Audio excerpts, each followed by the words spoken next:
ขนาดนี้อ่ะ น่ากลัวจังหวะมันป๊อกดูดิมาแล้ว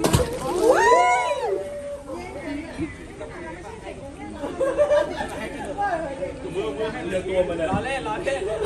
พี่คันเสาบอกว่าให้ถือ ไปถึงมือเลยอ่ะ ถึงนี่เลยนะ